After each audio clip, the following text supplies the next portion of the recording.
Bro, I remember this time, bro, and it just brought me back to this. I remember I was at this printing press job for like 4 years, right? And I was on time. I was being your typical nigga, you know, honorary. Oh yeah, big not missing type. Yeah, not missing man, you hear me? Yeah. Not missing no days, no nothing. Then I realized something. It was time for me to get my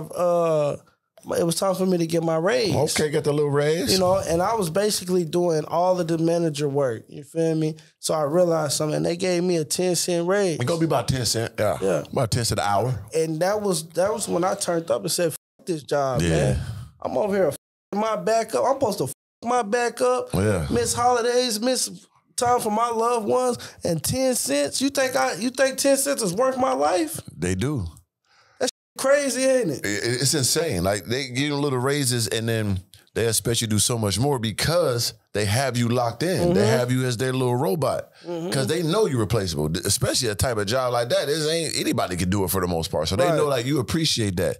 You went on your 3 interviews, put your little tie on, did your little fake references lying, and you got this job. So you appreciate it. So we're gonna treat you accordingly. If your nigga ass come in this like a late 2 times, you're fired. Oh yeah, you done.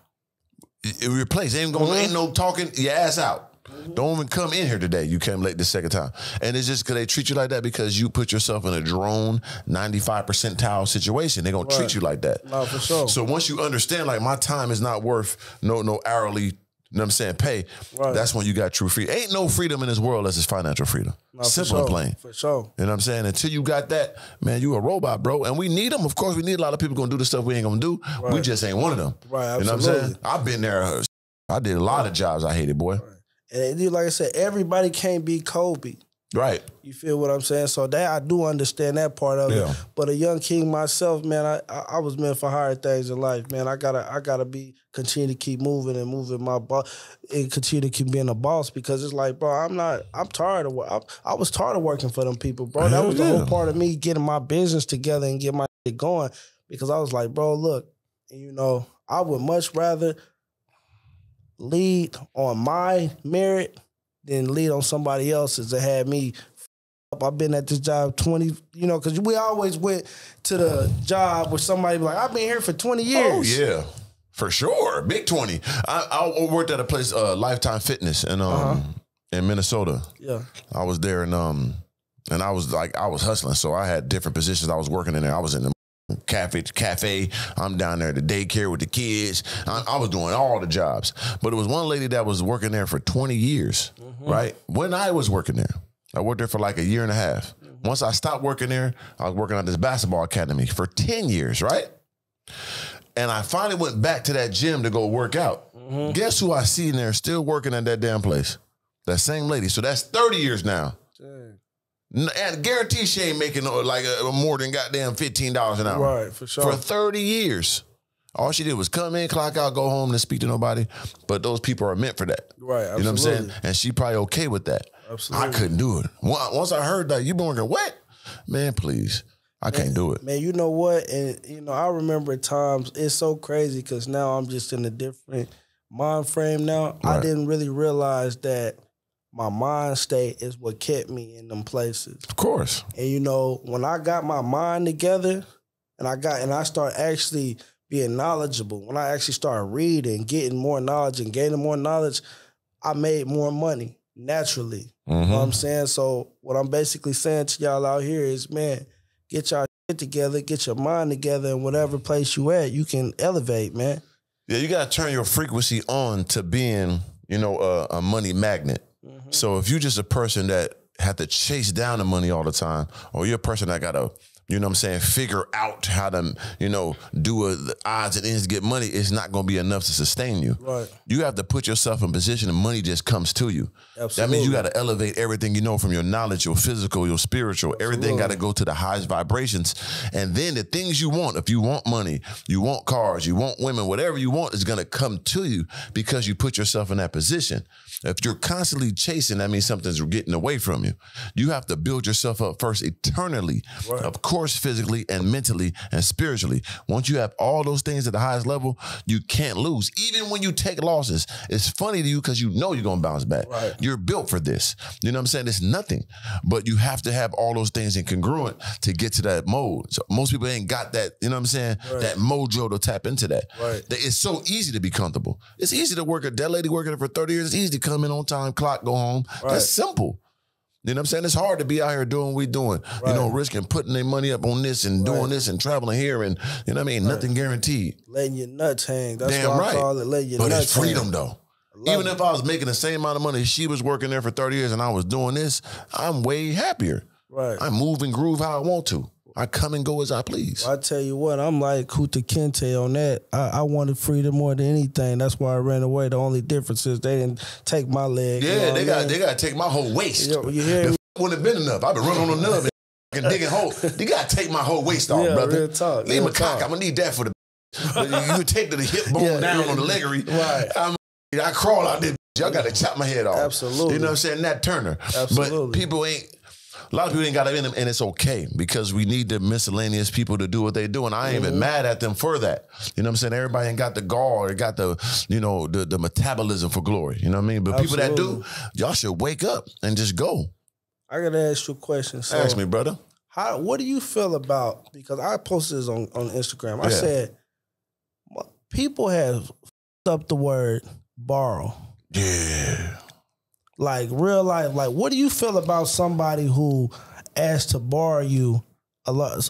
It don't gotta be just somebody that borrows you. What are you doing this when somebody asks you, "Hey, Organik, can I get a let me get a hot $500 to $1,000?" Like what's your MO? I don't borrow no money to, you know what I'm saying, none of my friends. I give it to them.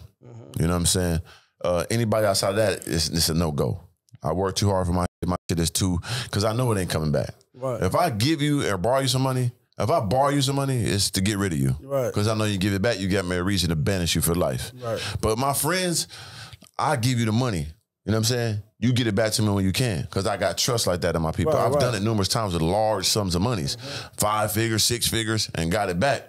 You know what I'm saying? In different type of ways. Absolutely. But if you're not my friend like that, I'm not giving you a goddamn thing. Absolutely. Get away from me. Absolutely. You know what I'm saying? Because anyway, nigga, you shouldn't be my friend if you ain't got means to get, you know what I'm saying, that money back.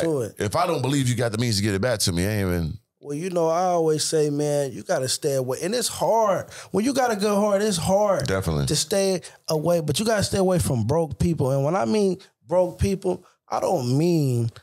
currency. Right. I'm talking about a mind frame thing. Yeah, break that down. Broken people. People that don't want to do better. That much rather see you grind and see you going, but don't want to come and help you push the car, but they're going to watch you push the car all the way to the finish line, then come up over there and say, I seen you do that. For sure. Nah, I can't have that, bro. Yeah. And that's where I'm at to this day, because every day I wake up, somebody asking me for some money, bro. And then it's like, yeah, I done did it 1,000 times, but now it's like, bro, I'm done. Right. Because my cousin, you know, he put me up to game on some stuff. It's just about worrying about your family. Yeah. You know what I mean? Because when you take them losses and L's, it ain't too many people gonna be in your corner. It's only a certain amount of real motherfuckers who gonna hold you down. And that's something that I realized through this time. You know what I mean? Yeah. It's real because...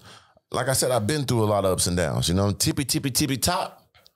Not know all the way at the bottom from the tippy top, but I had a drop, right? Right. From the outside looking in, you knew it was changing. Who checked on me? Who looked out for me? Do you need something? Where you at? I'm always in a whole nother country. Nobody was checking on me like, man, you good out there? Why the fuck you out? No one cared. You know what I'm saying? But if I didn't pay their card note on time or send them some money on time, now they like, hey, everything cool? Right. You see what I mean? Right. So it's wild that people move that way. Like if it was me, I'm gonna move right. I'm gonna be checking on nigga all the time, making sure I'm good. Right. But I'm just that type of person. Right. So once you realize that if people ain't gonna be for you when you're down, you can't be for them when you're up. Real talk. It just is what it is. And you have to move accordingly because you will be crushed trying to take care of everybody that's not gonna take care of you. Who's going to be in that room with you when you sick and you can't move and, you know what I'm saying, your bills need to be paid, or who's going to bring you some meals when you, I mean, who's going to bring me that I want?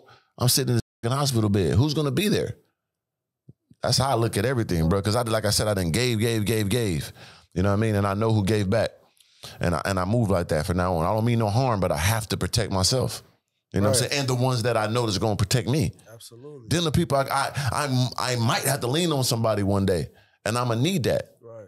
Because they can lean on me. Right, absolutely. You know what I'm saying? And that's why I say it's more, for me, it's a tribal mentality. Right. To know, okay, he of my tribe, we gonna build with each other. Facts. You down, I'm gonna pick you up. Right. I'm down, you pick me up. That's how this is supposed to be. You know what I mean? But like I said, it's a lot of people that don't have that mentality. That's why you gotta cut these people off numerous times. You know, I done cut so many people off this year, and it feels great. I ain't gonna lie. Right. It feels amazing. No, this is a beautiful thing, especially like once you know you did your part. Once I know I extended myself, once I know I gave you something that no one ever gave you before, don't look at me like I'm the bad guy when I say no this time. Because you can say 100 yeses, one no, you the bad guy. Right. And I'll be okay with that. Right. You know what I'm saying? Because you know about all them other yeses. Absolutely. You know what I mean? You could make it seem like all you want to. I know. God know. Absolutely. You know what I mean? I'm going to move accordingly. I ain't going to have no soft heart for a person that ain't going to have no soft heart for me. Simple and plain. That's real. Okay.